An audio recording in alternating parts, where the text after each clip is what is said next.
नमस्कार। Public first के विशेष कार्यक्रम पब्लिक की बात में आज हमारे साथ हैं भारतीय जनता पार्टी के वरिष्ठ नेता और पूर्व मंत्री दीपक जोशी जी। दीपक जी इन दिनों पर्यावरण को लेकर काफ़ी चिंतित हैं। जिस तरह से बड़ी झील जो भोपाल की जीवन रेखा कहलाती है, जिसका निर्माण राजा भोज ने किया था, उस झील को लेकर जिस तरह से वहाँ अतिक्रमण और तमाम चीज़ें जो सामने आ रही हैं, प्रदूषण हो चाहे अतिक्रमण हो, एक प्रकार से झील को लीलने का जो प्रयास चल रहा है उसको लेकर वो काफ़ी प्रयासरत हैं कि इसको किस तरह से बचाया जाए। इसको लेकर उन्होंने प्रधानमंत्री जी के यहाँ भी जो है वो उन्होंने अपनी गुहार लगाई और उसके बाद ही जो बदलाव आया है उसको लेकर आज हम विस्तार से चर्चा करेंगे। दीपक जी आपका बहुत स्वागत है हमारे विशेष प्रोग्राम में। दीपक जी, जो बड़ी झील है, जीवन रेखा लाइफ लाइन कहलाती है, राजा भोज ने जिसका निर्माण करवाया था, उसको लेकर अब आपकी क्या चिंता है और आप उसको उसमें क्या चाहते हैं? प्रवाल जी, हम सब लोग तो भोपाल के हैं।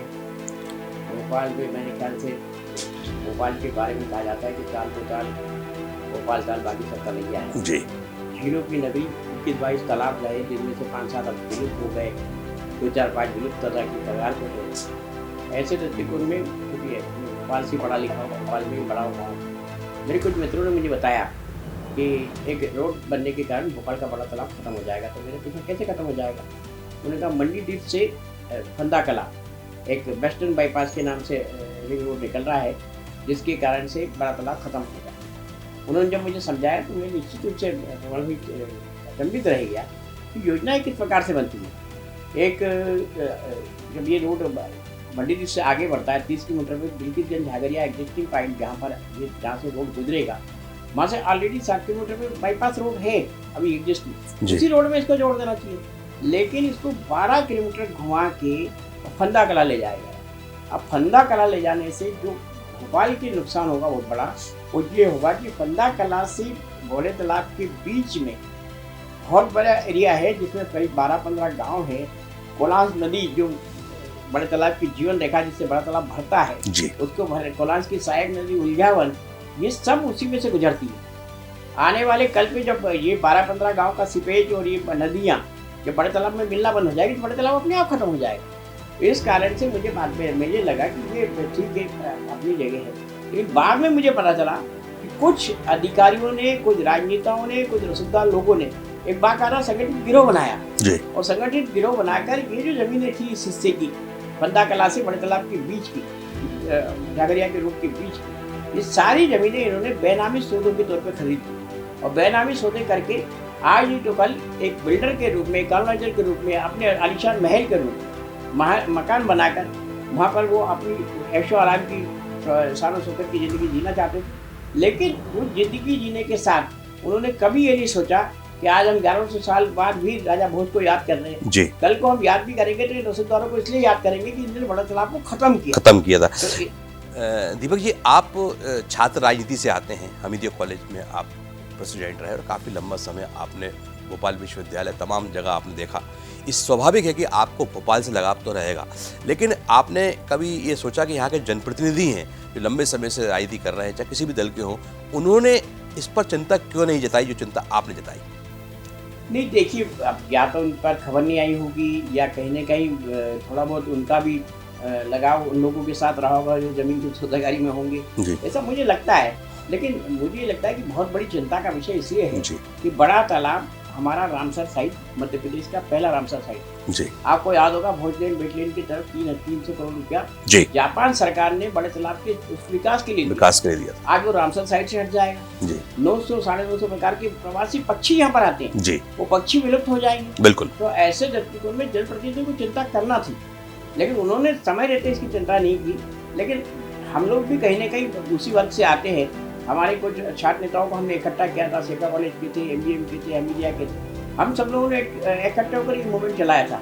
इसी के माध्यम से हमने पत्र व्यवहार किया माननीय प्रधानमंत्री जी को, माननीय राष्ट्रपति जी को, सड़क परिवहन मंत्रालय को, मध्य प्रदेश सरकार के विभिन्न विभागों को, अपने जल संसाधन विभाग को, सबको हमने लिखे थे पत्र। पत्र लिख के कहा था कि ये जो आप रोड बना रहे हो इससे भोपाल का खत्म, नगर निगम को भी हमने लिखा था जी। लेकिन प्रभाल जी, बड़ा आश्चर्य होता है कि प्रधानमंत्री कार्यालय, राष्ट्रपति कार्यालय से जवाब आता है, लेकिन हमारे लोकल कार्यालय से कोई जवाब नहीं आता। जब आपने प्रधानमंत्री जी या प्रधानमंत्री कार्यालय को आपने अवगत कराया तो उसके बाद मध्य प्रदेश सरकार ने किस तरह की उसकी प्रतिक्रिया थी और किस तरह से आपको आपकी मुहिम में सहयोग मिला, ये बताइए। प्रधानमंत्री जी के कार्यालय को संज्ञान में लेते हुए लोक निर्माण विभाग द्वारा संदर्भित करते हुए हम लोगों को कि भाई इनकी शिकायत माननीय प्रधानमंत्री कार्यालय को पहुंची, जिसमें बड़े व्यापक पैमाने में जमीनों की खरीद फरोख्त का मामला सामने आया, देखने में आ रहा है। तो इस नाते से इसके लिए कमेटी बनाई जाएगी। कमेटी बिंदुवार जांच करके इस पर निर्णय देगी और हमको लगता है कि कमेटी रिपोर्ट देगी नहीं देगी, लेकिन आज प्रारंभिक रूप से जिस प्रकार के छापे इनकम टैक्स के पड़े और छापों में 2-3 लोगों की संलिप्तता इस सड़क जमीनों से और सड़कों के आसपास आने वाले पिचमेंट एरिया से, उससे निश्चित रूप से गठबंधन उजागर होता है कि कई रसूखदार लोगों का, कुछ दलालों का, कुछ जमीन के सौदागरों का, कुछ बड़े हाउसेस का, जिन्होंने इस पूरी जमीन को गठजोड़ के माध्यम से खरीद लिया। खरीद के इसको बड़े तालाब को लीलने का जो प्रयास इनका था, उसका रिजल्ट हमको आज से 10-15 साल बाद निश्चित रूप से मिला। दीपक जी, आप बिल्कुल आपने सही कहा कि भोपाल जो है झीलों की नगरी के रूप में और जो है तालाबों की पहचान के रूप में जाना जाता था, लेकिन शनै शनै आप देखिए कि जितने भी तालाब थे या तो अतिक्रमण की भेंट चढ़ गए, आपने कुएँ बावड़ियाँ थी, प्राकृतिक बड़ा एक अच्छा माहौल था भोपाल का। और मुझे अच्छे से याद है जब जरा सी बारिश होती थी तो भोपाल में कभी भी जो है जो तालाब के में इतना कैचमेंट एरिया था कि कभी भदभदा गेट नहीं खुलते थे, और अब हम जरा ही बारिश होती है भदभदा गेट खुल जाते हैं। इसका क्या कारण आप मानते हैं? तो भाई जी, बड़ा हिस्सा बड़े तालाब का ऑलरेडी अतिक्रमण जी। आपको याद होगा हम बेरागढ़ से लाल घाटी से बेरागढ़ बिल्कुल चलते हैं, बहुत से शादी घाटों में ये पूरा कैचमेंट एरिया एक बड़ा संस्थान इस पर डेवलप हुआ है, वो उसके कैचमेंट एरिया। कैचमेंट एरिया में जब आएगा तो पानी अपने आप कहीं ना कहीं जाने से रुकेगा, और जब वो रुकेगा तो गाद इकट्ठी होगी, तालाब होगा जिसमें गाद भर जाएगी, गाद भरने से पानी जल्दी ऊपर आएगा। और क्योंकि कैचमेंट एरिया में पानी जाएगा बाद में, तो उस पानी को वहाँ रोकने के लिए तालाब का गेट जल्दी उसका दिया जाता, खोल दिया जाता, ताकि ये जो चीज़ें बच जाए।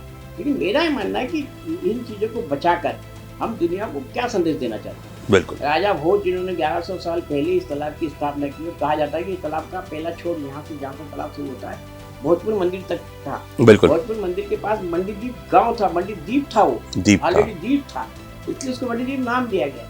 आज उतना बड़ा तालाब तो हम खत्म कर चुके, लेकिन ये जो तालाब है जिसको शेष बचा है, कहीं ना कहीं देखती है बचा हुआ है, कुछ लोगों ने बचाने का प्रयास किया। मैं ये नहीं कहता कि सब राजनेता या सब अधिकारी कहीं ना कहीं उस प्रकार के, सब कुछ लोगों ने प्रयास भी किया, और उसका परिणाम है कि आज इतना बड़ा तालाब हमारे पास मौजूद है। हम बड़े गर्व से कहते हैं कि हमारे पास बड़ा तालाब है, हमारे पास बड़ा तालाब है। भोपाल के लोग देखने भी आते हैं, हजारों लोग आप लोग देखते हैं कि पर्यटन के दृष्टिकोण से दुनिया में इसकी गिनती है। तो इन चीज़ों को देखते हुए हमको लगता है कि ये जो गठबंधन हुआ है, इस गठबंधन को रोकने का प्रयास जो इस पहली लाइन के माध्यम से हुआ है कि जिसमें कुछ लोगों के खिलाफ इनकम टैक्स ने कार्रवाई की है, और कार्रवाई के बाद सवाल की मैं तो इतना चाहता हूँ कि वो चेहरे उजागर होना चाहिए जो पर्यावरण के साथ महापाप किया है, जिन्होंने बहुत बड़ा पाप किया है। क्योंकि आज भी लोग जिनके मकान है रसीददार लोगों के, अगर हम जांच करवा लें तो 70% जमीन बड़े तालाब के कैचमेंट एरिया पर स्थापित है। वहाँ तक आने जाने के लिए उन्होंने टू लेन बाकायदा सीमेंट कंक्रीट के रोड बना लिए, अपना एक अलग राजमहल जिसका कहते हैं अस्तित्व में लाकर उन्होंने दुनिया को ये संदेश देने का प्रयास किया कि मध्य प्रदेश में, जैसे हम कहते हैं पर्यटन की दृष्टि से बहुत आगे हम लोग, हम बाकी कुछ क्षेत्रों में आगे, लेकिन मध्य प्रदेश कहीं इन दृष्टिकोण से आगे होगा। क्योंकि आपने देखा इसी के साथ एक बहुत बड़ा कांड हुआ, 54 किलो सोना गाड़ी में से मिलता है, जंगल में 10 करोड़ रुपया मिलता है। हाँ। तो क्या है क्या संदेश देना कहाँ जा रहे हैं हम? आज प्रधानमंत्री कार्यालय के संज्ञान और प्रधानमंत्री जी की सचिवालय की स्थिति जितने मजबूती से इस कदम को उठाया, क्या मध्य प्रदेश की सरकार को ऐसा कदम उठाने में कहीं ना कहीं चूक तो हुई ना जी। तो चूक करने वाले कौन लोग, उन चूक करने वालों को कहीं ना कहीं रोकना चाहिए। और दूसरा प्रभाव की मैं आपके आज मैं न्यूज़ देख रहा था जिसमें आया कि फॉरेस्ट विभाग की 10,000 एकड़ जमीन फॉरेस्ट विभाग ने अतिक्रमणकर्ताओं से छीनी। क्या उनके विचारों के जो अपने चने के खेत थे उसमें बुलडोजर चल रहा था। अधिकारी उनका खुद डीएफओ खंडवा स्वीकार कर रहा है कि आज से 5-6 साल पहले अतिक्रमण हुआ उस समय में। तो डीएफओ साहब आपके पहले अतिक्रमण डीएफओ थे, उन्होंने क्यों नहीं रोका? बिल्कुल क्या है भाई, उस समय इन आदिवासियों से पैसे लिए गए होंगे और कब्जा करवाया गया होगा, जवाब देते नहीं थी, आज कब्जा छीना जा रहा जी। तो क्यों है भाई? कहीं न कहीं पब्लिक फर्स्ट, आपका तो नाम ही पब्लिक फर्स्ट है, तो पब्लिक फर्स्ट है तो पब्लिक को फर्स्ट रखते हुए हम काम क्यों ना करें? सर्वदा भारतीय। हाँ, इसलिए हमको इस प्रकार के काम करना चाहिए। जिससे हम जनता के हित में काम कर पाए। राजनेताओं को ब्यूरोक्रेट बने जनता के लिए, लोकतंत्र की परिभाषा है जनता के लिए, जनता के द्वारा जनता की। तो क्यों हम जनता शब्द जो 3 बार आ रहा है उसको नकारते हुए उनके प्रयासों को कहीं ना कहीं विफल करने का प्रयास करते, ये मेरे ख्याल से राजनीति में और आज की तारीख में ब्यूरोक्रेसी में ठीक नहीं है। दीपक जी, आपके पूज्य पिताजी और भारतीय राजनीति में उनको राजनीति का संत पुरुष कहा जाता था, मुख्यमंत्री भी रहे वो, और 10 साल भोपाल के सांसद भी रहे, 4 से 14 तक। उन्होंने भी कई बार मेरी उनसे जब चर्चा होती थी तो पत्र जरूर लिखते थे वो, हर स्तर पर उन्होंने जो भी गलतियाँ होती थी, या बड़ी झील का मामला हो, ये मामला हो, उसका रिकॉर्ड भी आप पे होगा। तो आपको क्या लगता है, उन्होंने पत्र व्यवहार भी किया, अपनी सरकार भी रही, तो क्या उसके बावजूद भी अधिकारियों को जू नहीं रहेगी? देखिए, उनका स्वभाव बहुत अलग टाइप का था जी। राजनीति में, क्योंकि विधायक अपनी जगह है, पार्षद अपनी जगह है, सब अलग अलग स्तर पर होते हैं। वो किसी के काम में दखलंदाजी नहीं करते थे जी। और दखलंदाजी नहीं करते थे। आपको याद होगा बीआरटी जब बना तो बेरागढ़ के अंदर बेरागढ़ आधा टूटना था, उसी पे आ रहा था मैं जी। लेकिन माननीय जोशी जी ने कहा कि नहीं, इन लोगों ने विभाजन की त्रासदी भोगी है जी। आज वो अपनी रोजी रोटी कमा रहे हैं, बिल्कुल, उसको हम रोड पे लाके क्या संदेश देना चाहेंगे। तो उन्होंने इस चीज को मना करके रोकवा दिया था। आज बेरागढ़ बचा हुआ था उस चीज से, और आपने देखा कि उनका वो विरोध, अब ये 400 करोड़ का बीआरटीएस प्रोजेक्ट अपने हाथों से हमें तोड़ना पड़ता जी। तो तोड़ना पड़ता। तो जहाँ वो बोल सकते थे बोलने का प्रयास किया, लेकिन नहीं किया। आपने उसके अंदर सीमाओं के अंदर उस चीज को रखते थे। पार्टी के जिन लोगों को बताना होता था उनको समय देते हुए चेताते भी थे। मैं तो क्या दावे से कह सकता हूँ कि उन्होंने समय पे पार्टी के सभी नेताओं को कभी न कभी अपनी बात कही होगी, लेकिन कभी किसी ऐसे माध्यम से उस बात को उजागर नहीं किया कि मैंने ये बात रखी थी, इस बात को होना चाहिए जी। पार्टी फोरम पे या वो अधिकारियों के बीच में रख के वो मीडिया में इन बातों का जाहिर नहीं करते थे। दीपक जी, एक बड़ा सवाल ये भी है कि जैसे बड़ी झील की बात कर रहे हैं आप, ऐसी शाहपुरा लेक है, शाहपुरा लेक भी कहीं ना कहीं खतरों के बीच में ही है। वहाँ भी कई लोगों ने जो है अतिक्रमण करा और कई लोग जो है झील को उसको भी ले लेना चाहते हैं। तो शाहपुरा झील की तरफ क्या आप कहना चाहेंगे कि इसको भी लेकर जो है बड़े विवाद शुरू हुआ? जी। यहाँ आज की तारीख में क्रिकेट की आपने देखी पिच बन गई जी। मेरे पास भी एक आदमी आया था कि सारी जमीन हमारी है, इसमें हम ऐसा करेंगे, हम आपको जमीन पर हमको दिया तो हम ऐसा आपको ओबलाइज करते जी।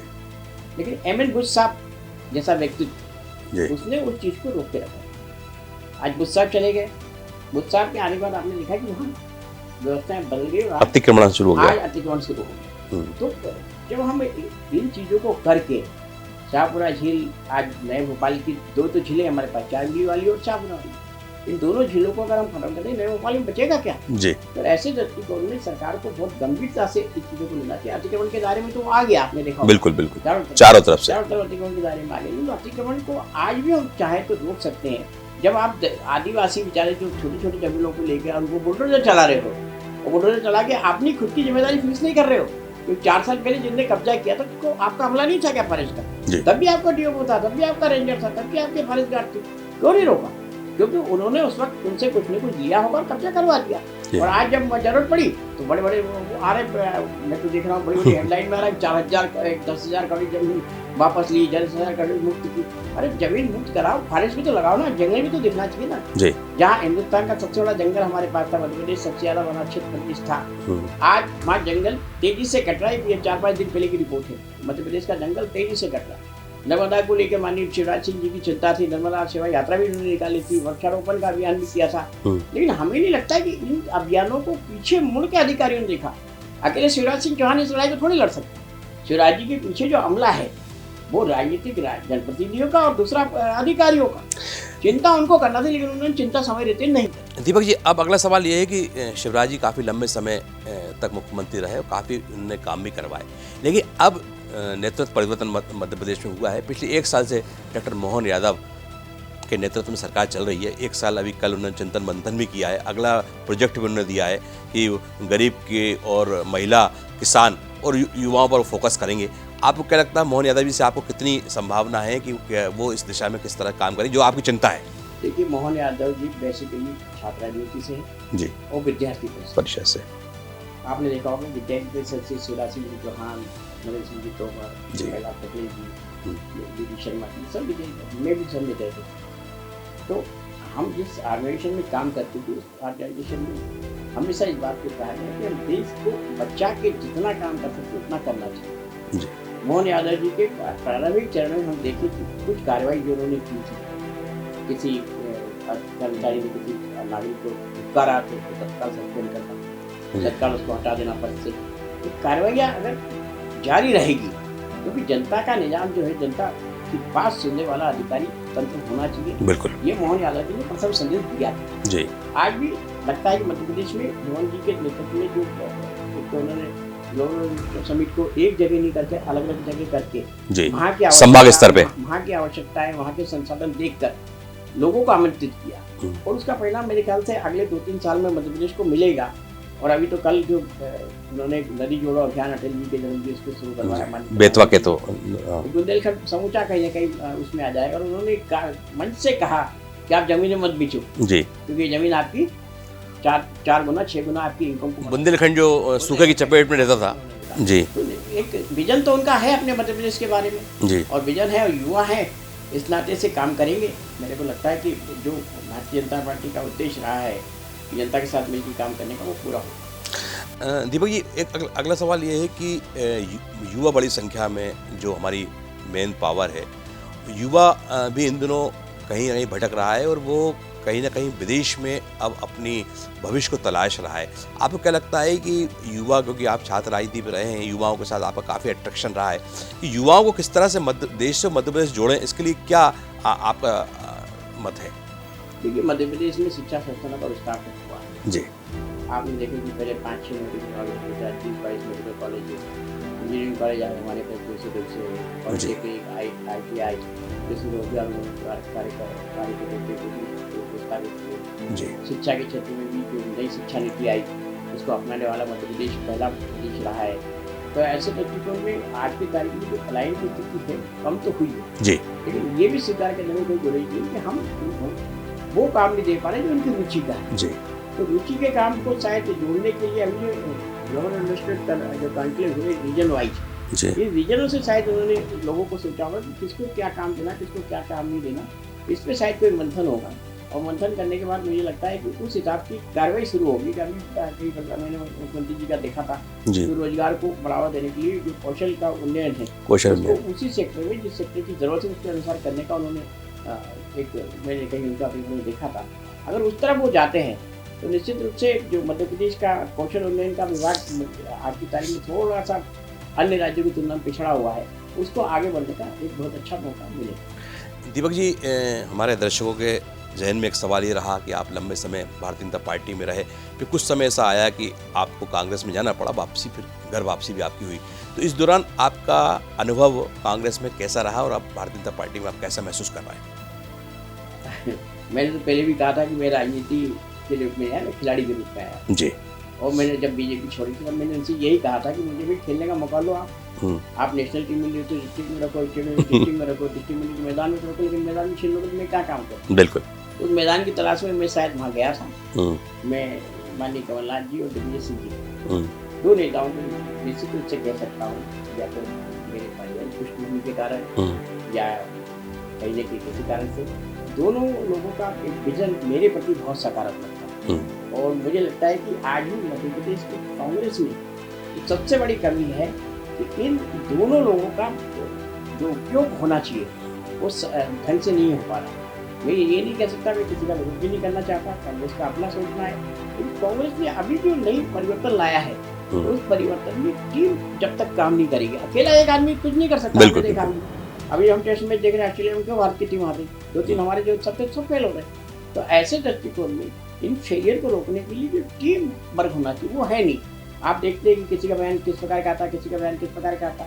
दूसरा, जो धार होना चाहिए विपक्ष में, वो धार भी स्थापित नहीं कर पा रहे। तो धार को स्थापित करने का काम भी होना चाहिए ताकि सकारात्मक, अच्छा विपक्ष का मतलब होता है सिर्फ विरोध करना नहीं, एक सकारात्मकता भी होना चाहिए। अभी आप देखें कि कुछ बयानों को लेके जो पूरे देश में एक वातावरण बना दिया, तो ये ठीक नहीं है। मुझे लगा कि कांग्रेस का नेतृत्व जो है कहीं ना कहीं मध्य प्रदेश में तो इतना बेमेल है कि उसके नेतृत्व में काम करना मुझे नहीं लग रहा था ठीक था। मैंने अपने घर वालों से कहा कि मैं घर का आदमी, मुझे आपके घर में ही रहना चाहिए, मैं घर के साथ, मैं आपके साथ मिलकर काम करना चाहता हूँ। पार्टी ने शायद मेरे आग्रह को स्वीकार किया। माननीय शिवराज सिंह चौहान तक भी मैंने बात पहुँचाई थी और शिवराज जी ने उसको बहुत सहजता से लिया था। तब भी उन्होंने स्वयं ने कहा था कि मैं खुद उस चीज़ को करूँगा। और उनके नेतृत्व में मैं पार्टी में आज वापस आ गया। मैं यही चाहता हूँ कि पार्टी जिसको कि मेरे पिताजी के अनन्य सहयोगियों ने उस ज़माने में खड़ा किया जब पार्टी का कोई झंडा नहीं हुआ करता था, आज वो इतनी मजबूत स्थिति में है और मजबूत स्थिति में क्योंकि इतना सशक्त प्रधानमंत्री शायद भारत की आज़ादी के बाद हमको मिला है जो अपने निर्णयों पर अडिग रहता है, निर्णयों को देश के हित में करवाने का प्रयत्न। बिल्कुल आज भी आप देखिए वन नेशन वन इलेक्शन इतना बड़ा निर्णय कुछ चीज़ें हो सकती है, उसमें मोदी जी ने काम करना सीखा, काम भी करते विजन के साथ आगे बढ़ते हैं। तो उनके विजन के साथ मनमोहन जी का नेतृत्व मध्य प्रदेश को, दोनों का, राज्य को, प्रदेश को, राष्ट्र को, प्रदेश को, दोनों को इसका लाभ मिलेगा और निश्चित रूप से जो एक खुशहाल लोकतंत्र भारत का है, विश्व का सबसे बड़ा लोकतंत्र, ये पूरी दुनिया में कहीं ना कहीं निजाम बन के देखने को मिलेगा। दीपक जी, आने वाला 2024 जा रहा है, 25 की शुरुआत हो रही है अंग्रेजी कैलेंडर की। आपको क्या लगता है 2025 में किस तरह की संभावना आपको मध्य प्रदेश में और देश में दिखाई दे रही है, खासकर राजनीति के क्षेत्र में, और अन्य क्षेत्रों में हम किस तरह से आगे बढ़ सकते हैं? प्रवाल जी, मैं कार्यकर्ता हूँ, कार्यकर्ता के साथ में जनप्रतिनिधि भी रहा और जनता का भी हिस्सा जी। ऐसे दृष्टिकोण में प्रवाल जी मेरा ये मानना है कि करप्शन इस देश की सबसे बड़ी बात है। बिल्कुल। जिस प्रकार से अभी 2 करप्शन के उदाहरण देखने को मिले जी, इसमें कहीं ना कहीं लगाम लगाने का कोई विचार होना चाहिए। मैं तो ये मानता हूँ कि भारतीय न्याय संहिता में संशोधन हुए कि करप्शन को लेके कैसे कठोरतम सजाओं का प्रावधान हो, क्योंकि करप्शन में आपने देखा पकड़ाया जरूर आदमी लेकिन छूट जाए, बच जाता है, 15 साल 20 साल मुकदमे भी लग जाते हैं, खिंचक जाता है, तब तक वो संपत्ति की हेरा फेरी हो जाती है, अपनी विरासत को वो कहीं ना कहीं और आगे बढ़ा देती है। तो मेरा ही मानना है कि इस चीज़ पर रोक लगना चाहिए। मेरे पिताजी इतने साल रहे, मैंने उनको बहुत नज़दीक से ज़िंदगी देखी और आज हमारे पास क्या है इसको आकलन करने के बाद मुझे लगता है कि क्या हम इस चीज़ के लिए बने थे कि हम अपने आने वाली 7-8 पीढ़ियों के लिए व्यवस्था जुटा दें। ये बिल्कुल बेनामी है। तो इस विश्व के सबसे बड़े लोकतंत्र के अब इस करप्शन के ऊपर कहीं ना कहीं वार होना चाहिए, और जब करप्शन पे वार होगा तो निश्चित रूप से हमारे देश में खुशहाली बहुत नज़दीक से आएगी। जनता के काम अगर समय पे हो गए तो वो ठीक रूप से कहीं ना कहीं एक अच्छा राज्य जिसे कहा जाता है आगे। दीपक जी, किसानों की बात इन दिनों बहुत चल रही है, किसानों को लेकर बड़े बड़े दावे हो रहे हैं और सौभाग्य से मध्य प्रदेश के ही पूर्व मुख्यमंत्री कृषि मंत्री बने। किसानों को लेकर, क्योंकि आप फील्ड में रहते हैं, देवास जिले में आप देखते हैं, किसानों से आपका रोज रूबरू होते हैं आप, किसानों को लेकर कोई ठोस नीति क्या बनना चाहिए इससे किसानों को उनका हक भी मिल सके और खेती लाभ का धंधा बने? नहीं, देखिए, प्रयास तो सरकार द्वारा किए गए। आपको याद होगा कि बिजली नहीं थी तो बिजली हुआ जी, सिंचाई के संसाधन लगभग रकबा बढ़ा है, बहुत ज़्यादा बढ़ गया। अभी बुंदेलखंड पैकेज से तो एक बहुत बड़ा परिवर्तन, बुंदेलखंड की नई कैन बेतवा नदी से जुड़ने से तो बहुत बड़ा नया एरिया डेवलप होगा हमारे पास। लेकिन मेरा ये मानना है कि जो हमारी व्यवस्था है जी, खास करके किसान की फसल बेचने जी, उसकी फसल लगाने जी, अभी आपको याद होगा प्रधानमंत्री जी के संदेश में मिट्टी परीक्षण की प्रयोगशाला हर जिले में बिल्कुल इसका उपयोग हम ढंग से नहीं कर पा रहे और इसके कारण से कहने का दिक्कतें जा रही। प्रधानमंत्री जी ने कहा कि भाई आपकी मिट्टी परीक्षण का आप कर रहे हैं, उस हिसाब से खाद बीज डालें जी, लेकिन किसान आंधाधुन इन चीज़ों का प्रयोग कर रहा है तो उससे उसकी फसल का नुकसान भी होता है। उचित मूल्य की जहाँ तक बात है, इसको ठीक से करने के लिए शासन को कोई न कोई एक अच्छा कदम उठाना चाहिए। और हमारे यहाँ मुख्य रूप से 3-4 फसलें हैं। पहली फसल हम सब लोग गेहूँ में, अब हम तो नंबर 1 पे आ गए, हमने पचा दिया। सोयाबीन हमारे यहाँ सबसे ज़्यादा होता है जी, मक्का और ये बाजरा ज्वार ये आंशिक रूप से होती है, मक्का भी बड़ी संख्या में। ये जो फसलें हैं इसके साथ अभी मूंग का हमारे यहाँ बहुत बड़ा रफ्ता पड़ा है। मूंग के कारण किसानों को बहुत फायदा भी मिलता है जी। किसान अपनी जगह है, लेकिन किसान की जो है फसल को उचित मूल्य दिलाने के लिए कोई ऐसा प्लेटफॉर्म बना दिया जाए जिससे किसान को, जैसे लहसन का आसान, लहसन हमारे यहाँ 50 से 50,000 क्विंटल तक चली गई थी, जो 10-12 हज़ार क्विंटल। हाँ, लहसन, वो लहसन जो है किसान की नहीं थी, भाव किसको मिला? व्यापारी को। किसान को तो कोई फायदा नहीं मिला। तो किसान को इस फायदे से कैसा जोड़ा जाए, इसलिए कोई ना कोई योजना बनना चाहिए, क्योंकि किसान मंडी में बेचता है, उसका रिकॉर्ड रहता है, वो पैसा क्या किसान को कुछ भागीदारी मिल सकती है उस लाभ में। ऐसा कोई नीति बने तो मेरे ख्याल से कारगर होगी। लेकिन किसान के लिए प्रधानमंत्री सड़क योजना हमने कल अटल जी को जन्मदिन मनाया, बहुत ही अभिनव योजना दी ताकि गाँव का किसान भी शहर की तरफ बहुत आसानी से आ जा सके। आप देख रहे हो कि आज किसी भी गांव में जाने की कोई कनेक्टिविटी की जरूरत नहीं, आप किसी भी गांव में आप बोल के जा, अच्छी कनेक्टिविटी हो गई। आज बिजली के क्षेत्र में हमने मध्य प्रदेश को सरप्लस बिजली में कर दिया। सिंचाई का रकबा बढ़ा दिया, सरकार के स्तर पर जो हो सकता है वो काम हो सकता है, लेकिन किसान की फसल का उचित मूल्य मिले इसके लिए कोई कारगर योजना बना। खाद बीज को लेकर भी दीपक जी काफ़ी किसान परेशान रहते हैं और अभी विधानसभा में ये मुद्दे उठे, तो ऐसी कोई व्यवस्था हो जो खाद बीज उनको समय पर मिले और और उनका मंडियों में समय पर उनका अनाज तुल जाए, इस पर भी क्या आप सोचते हैं? तो आज भाई खाद बीज की कमी तो नहीं थी, तो खाद और बीज जो हमारे यहाँ की डिमांड होती है उस पर जाता है जी। डिमांड पे खाद बीज आ भी जाता है, लेकिन कुछ संस्था है जिनका क्लियर नहीं होता ऐसा कुछ, उनका डिमांड वो रोकते हैं, पैसा नहीं होता, रोक देते हैं, उसके कारण से हमारी किल्लत जाती है। दूसरा ये है कि इसमें भी कहीं ना कहीं रसूखदार लोगों का अतिक्रमण हो जाता है जी। वो अपने घर जहाँ उनको 10 बोरी लेना चाहिए वो 20 बोरी पटकवा लेंगे, और जिसको बेचारे को देना मिल रहा है खाद उसको खाद नहीं मिल पाएगी। तो ये व्यवस्था जो विपणन की है इसको अगर हम पारदर्शिता पूर्वक कर दें कि किसान के रकबे के अनुसार उसकी खाद उस तक पहुँच जाए, मेरे ख्याल से बहुत बड़ी समस्या खाद की है ही नहीं। बीज तो किसान खुद उत्पादित करता है, अच्छे बीज हमारे उत्पादित हो रहे, तभी तो आज हमारे यहाँ सोयाबीन में हम आगे बढ़ रहे हैं, हम गेहूँ में आगे बढ़ रहे हैं। मध्य प्रदेश आज बागवानी इसमें तिलहन में भी हम बहुत आगे आ रहे हैं, तो मध्य प्रदेश आगे तो बढ़ रहा है। लेकिन ये 2-3 चीज़ें जो आपने बताई है, क्योंकि हमारे इस राज्य की आपने हमारे कॉलेज के हैं, गांव से आए हैं, बहुत ही नज़दीक से खेत और किसानी को देखा उन्होंने, तो इस चीज़ों को देखते हुए हो सकता है कोई ना कोई परिवर्तन करने का जो प्रयास उनके द्वारा होगा, बिल्कुल, उसका लाभ पूरे देश को और प्रदेश को मिलेगा। दीपक जी हमारे यहाँ जो पब्लिक फर्स्ट कार्यक्रम है, एक हमारा किसान फर्स्ट भी है। देश भर के किसानों के बीच में जाते हैं, किसानों की समस्याओं को भी हम समय समय पर अपने चैनल के माध्यम से उठाते हैं। किसान भाइयों के लिए आप संगठन के दृष्टि से क्या संदेश देना चाहेंगे, किस तरह की उनको दिक्कतें आए तो किस तरह से वो अपनी बात सरकार और संगठन तक पहुँचाएं? देखिए, एक तो किसान के साथ सबसे बड़ी दिक्कत है, किसानों की बहुत से संगठन।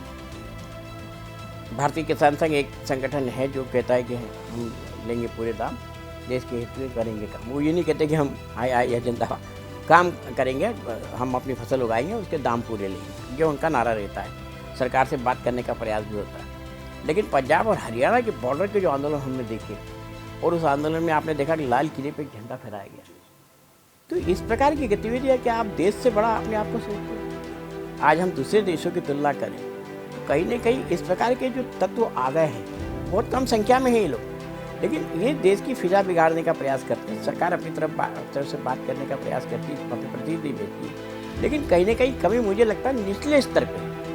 मैं अभी पंजाब गया था, 4-3 दिन रह के आया पंजाब के गाँव में, जहाँ की किसान आंदोलन की सिलसिले लोगों का ये मानना है कि निचले स्तर पर बात नहीं होती। जब आग थोड़ी थोड़ी बढ़ती जाती और जब वो थोड़ी सी फैलने की स्थिति तब बात की शुरुआत होती है, और बात की शुरुआत होने में क्या होता है कि वो बात बनते बनते बिगड़ जाती है। तो उसको बनाने का प्रयास हमको निचले स्तर पे करना होगा। हमारी जो सत्तारूढ़ पार्टी है उसको और उसके आनुषंगिक संगठनों को निचले स्तर पर बात करके इस समस्या का समाधान करना चाहिए। किसान मेरे ख्याल से आज भी देश के प्रति समर्पित है। पंजाब में भी जिस प्रकार से उन्होंने गुड़ उद्योग को देखा, वही नज़दीक से एक वहाँ कुछ अलग तरह के पेड़ देखे, तो मुझे लगता है कि किसान अपने आपको भारत का वो अन्नदाता जिसे हम कहते हैं वो मानता भी है, और भारत की अन्न की कमी को पूरा करने का दिन भर प्रयास भी करता है। तो दीपक जी से आज हमारे अन्य विषयों पर और सभी विषयों पर चर्चा हुई, खासकर जो भोपाल की बड़ी झील है जिसके प्रति उनकी चिंता सामने आई। किसान हो, युवा हो, सब पर संगठन का क्या दृष्टिकोण है, कैसे उसको लाभ मिले, बहुत साफ गोई के साथ हमने आज बातचीत की। हम फिर किसी मेहमान से मिलेंगे, जब तक इजाज़त दीजिए, नमस्कार।